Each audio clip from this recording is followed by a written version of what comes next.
smartphones, Amazon, social media, electric cars, fracking, nanotechnology, the sharing economy. None of these pies existed 2 decades ago. So why are we bitching? This is something we wanted to talk about, and Brodigan, you were passionate about this. Bill, have you been following Alexandria Cortez a whole lot? Yes, I have been very, very, very diligently trying to figure out what her middle names are. For the last 10 I haven't minutes. gotten quite anywhere else. That's about it. $3.65 an hour. Yes, I was about to say, can we multiply the hours by how much money have you spent on figuring this out? So in non-surprising news, according to her, America no longer has the upper middle class. She said there's no more middle class in the United States. She's given a couple of interviews lately, but this is actually something more specific where she refers to. She's trying to paint a mental picture. Yeah. She's taking the mantle from Bernie Sanders. You know he's pissed about that. She's going further left than he is, which is crazy. Yeah. Okay. Well, let's see the clip first where she talks about this. This upper middle class is probably more moderate, but that upper middle class doesn't exist anymore in America. Their heyday was in the 90s when kids had Furbies and parents, you had soccer moms with 2 vans and stuff Furbies and 2 vans. Yeah. That's the dream. That's not America anymore. No, it's not America anymore. You don't even recognize America if you have true, actual crazy eyes. Yeah, look, this is... That's awesome. You know who's most upset about this is Bernie Sanders, because she's still more attractive than Bernie Sanders. It's true. She's like, socialism is an aging son of a bitch! I mean, can you imagine being him staking out that far left position saying there's no way anybody's going to top this? And boom. And he has to concede the territory. I'm a cisgender prick. The mantle is yours. He started it. But it's true though. This is how the left sees the word Cortez. So when America right now actually looks like this.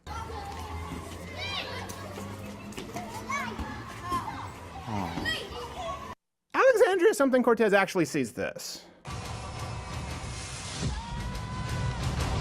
Great movie. Love it. Guys, by the way, here, let's get into her specific claim. Okay, she talks about the 90s in the middle class, and now she talks about 2 vans and Furbies and stuff. Okay, today, actually, Americans have it better than the 90s. So let's just use her comparison. So the average vehicle, specifically, which you have per capita, in Furbies sucked. We've moved on. Steadily risen along with the median income, yes, when adjusted for inflation. So even in her examples, they have more cars and they have more money. And by the way, when you look at things that she didn't bring up, which is what we talk about a lot as free enterprise advocates, and you can comment, I'd love to hear from you, with advancements in technology, things like, okay, think of plasma screen cell phones now, smartphones. Again, 90s, you go back, it was still just a cell phone, a cellular phone. If you were lucky. And smartphone services, online educational assistance. Everything is more accessible than ever. Well, what we're missing here is that what she actually wants to do is actually make food more expensive. Think about it. The food more expensive when it all has to be local and organic and has to go through everything and single thing possible that the business progress has made over the years so that people can get fed. That's actually the opposite of what she wants. Especially try sticking a paper straw in a coconut. No, you're right. Actually, we have an overlay from American Enterprise. Food is cheaper right now and more healthy than ever. More healthy options than ever. They used to, remember they used to talk about this, these food deserts. Food deserts. Okay, well now there's Amazon Fresh. Damn you, Amazon! Here's the thing. They'd be even cheaper if we didn't price fix. So good examples is in Michigan, because the Great Lakes, record highs in a lot of them, and actually some of the best crop years ever. The last few years, you know this, Nugget. Michigans are very persnickety crops, so they need. It's not extreme cold or extreme hot. They need a very long, moderate, slow thawing winter, and they've had the best in years. Cherries around. So what happens? They make them dump cherries. Same thing in Canada from in Quebec. Remember they used to make them dump milk because they wanted the prices would be too low. Like, well, cherries will be too cheap, so we have to save the cherry farm. Let's fix the price of the cherries. And the milk, they're not giving them to cheese factories. No. They're not giving them to homeless. Jumping down the drain. Just give it to a homeless shelter. Price fix. Homeless shelter fixing prices. By the way, if we're talking about where the middle class is getting reamed on prices, at least as far as 2016 and 2017 is concerned, America has actually spent more money on taxes and food and clothing combined, coming from your labor statistics, Miss Socialist. A little bit more. So if we want to talk about Americans having more money, again, like you said, take a closer look at the government. Also, by the way, Cortez, something Cortez, sees Furbies like this. I kind of agree with her there. She goes on to make another claim that unemployment is only low because Americans have to work 2 jobs. Let her say it. The numbers that you just talked about is part of the problem, right? Because we look at these figures and we say, oh, unemployment is low, everything is fine, right? Well, unemployment is low because everyone has 2 jobs. All right. Everyone. Even PolitiFact, bring this up, Rodigan, rated this as pants on fire. So, I mean, that is friendly pants on fire, by the way. They searched the first page of Google and then wrote the article. Yes, exactly. The first link says no.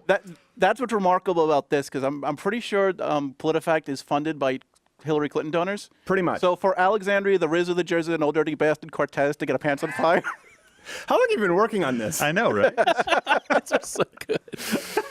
And by the way, I want to get this correct. I'm pretty sure PolitiFact is funded by Podesta's underground pizza sex ring. Right, Bill? That's absolutely we can confirm correct. it. Not allegedly. By the way, matters. we have the numbers. It's currently actually the number of I think job holders is about 7 million compared to more than 148 million Americans who are employed in a single job. So this is important. It's not because of 2 jobs. And by the way, also a lot of people are working second jobs right now because of something else that the left opposes. Ironically, socialists oppose the sharing economy. So people who work full-time jobs who don't have to work second jobs, they drive Uber or they use their home as an Airbnb and sometimes. So it's really hard to get those numbers. Even then, it's more damning than she would hope you to believe. Again, rated pants on fire. But here's another thing that she goes on to suggest, because the other things aren't necessarily working. So she just keeps digging her hole deeper and deeper with her bug eyes. I don't think she knows how deep the hole is. She's like, where am I? New ideas, right? Like universal basic income. The mayor of Stockton, he's exploring doing a pilot program of universal basic Mayor of income. Stockton. That's also what people want right now. bankrupt They city. want Yes. new What she ideas. actually means is Nick and Nate Diaz. Right, yes, exactly. Nick and Nate Diaz.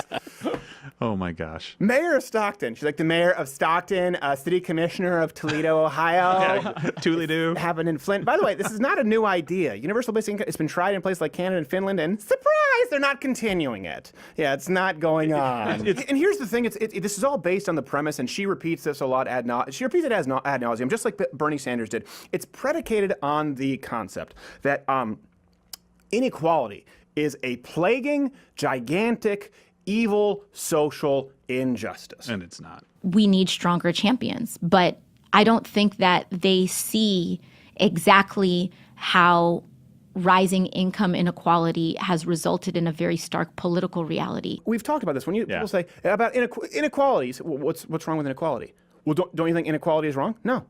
Well, and their brains explode. Let me explain to you. Yeah. Inequality in and of itself is not a problem if everyone is doing better. People can have greater economic equality and actually be far worse off. See Venezuela. So let me kind of give you an example. Let's say there's a $10 pie, okay? There's a $10 pie. I own 50, you own 50, right? We're equal. There you go. You have perfect equality. Now, is that better than, let's say you go and grow that pie to $500 pie. So now I only have 20% of that pie, right? I still have 20 times what I had before, even though the inequality gap has widened significantly. Where am I better off? And most importantly, you have pie. Yes. More importantly, you have pie. This is why inequality cannot be a measurement in and of itself. We say this, it's nuanced. It doesn't exist in a vacuum. Inequality doesn't exist in a vacuum. Anytime you have somebody who creates goods or services that benefit the rest of society, that gap is going to widen. Kind of like anytime Wayne Gretzky went to go play for a hockey team, guess what? The gap between his scoring and the rest of the players, it was always wider than before Wayne Gretzky arrived on the team, but everybody else played better. Well, they were soft for Wayne Gretzky being on the team? Of course not. And this is why, because I know we had a lot of Bernie bros who sort of jumped to Donald Trump, and we have a lot of people who are formerly sort of socialists who got on board with the anti-SJW bandwagon. I want to hear where you guys are right now with this Cortez business, if maybe your eyes have been opened, not quite as widely as hers, but you understand where I'm coming from. This shows this. Stanley Kubrick's eyes wide, very wide. Oh my God, they're so wide. Are you a pug?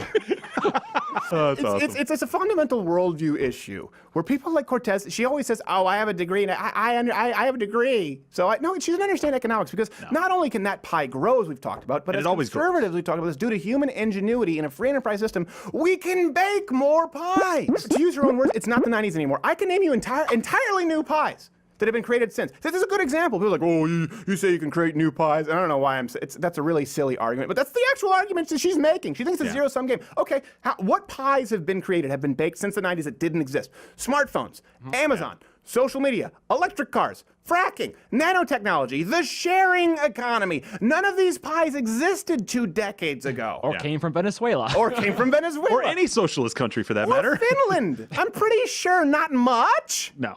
Maybe something during those times. I have no idea. I can't verify that completely, but I'm pretty sure Finland's crappy. So why are we bitching? Oh, that's right, because Cortez sees the United States like this.